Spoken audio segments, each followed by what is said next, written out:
I'm Diane Rosagnola, here in LA for REITworld 2019, NAREIT's annual conference. I'm here with David Guarino, analyst, data centers and lodging at Green Street Advisors. Hi, David. Hey. Data centers are becoming a hot topic these days, but can you just walk me through what exactly a data center is? Yeah, it's a great question and one we get pretty often at Green Street. But before I explain what a data center is, I think it's worth taking a step back to understand how the internet works. So the internet's not actually floating around us in a cloud. It's actually a network of physical cables that are running across the globe that allow us to communicate. So because the internet's tangible, what that means is that all that data has to actually live somewhere, which is in a data center. So now, enter the data center. So every time that you actually call, let's say from Facebook, to get a photo sent to your phone, what you're doing is you're sending a signal from your device to that data center, which sends you the photo back. Now, data centers from the outside, they look a lot like your typical industrial or office building, but from the inside, they're very different in that they're full of computer servers. So basically the way the data center and the internet works is, let's say you have your phone or your computer and you want to call a specific file. You send a signal out, it travels across a fiber cable, dead ends into a data center. That data center receives that signal, sends it back across a fiber line, and then you receive it on your device. You see it on your screen. That's fascinating. So where are most of these data centers located, and what makes a market attractive to build a data center? Yeah, so data centers are located across the globe, and depending on the use case for the data, it can either be in a city center or in a remote outskirts somewhere. But really there's two primary components that determine where a data center is going to be built. The first one is cost, the second one is latency. So let's talk about cost first. As I mentioned before, these data centers are full of hundreds, if not thousands, of computer servers, and to keep those servers humming and moving, you have to have access to inexpensive power. So having a very good power source is a key component. The second one is the amount of those fiber cables that are running through a particular market help reduce the transport costs within the data center.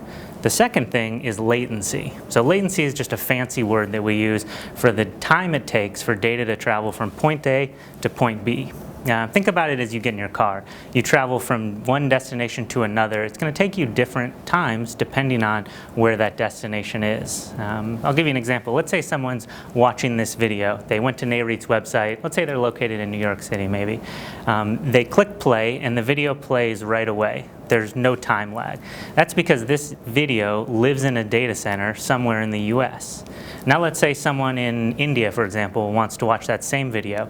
They might have a second or two delay from the time they hit play to when it actually goes, and that's because there's a greater distance that that data has to travel to get to them in India.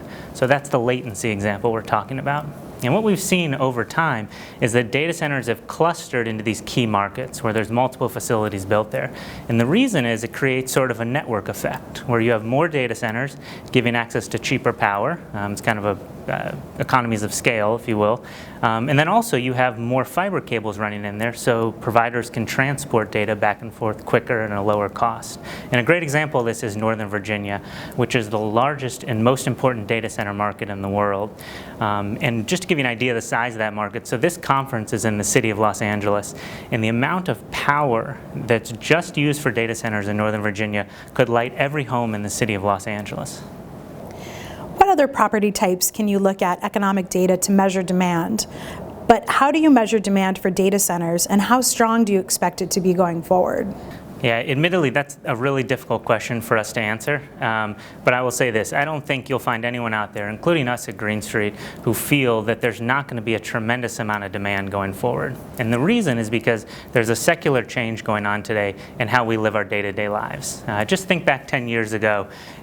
You have this device in your pocket now you carry around everywhere you go, your cell phone. That didn't exist 10 years ago. But today we use it for almost everything we do, whether it's shopping online or watching a Netflix video from your couch or communicating with your friends over an app. More of our lives are marked by data consumption. And that's a trend that I don't think most people would argue is going to change.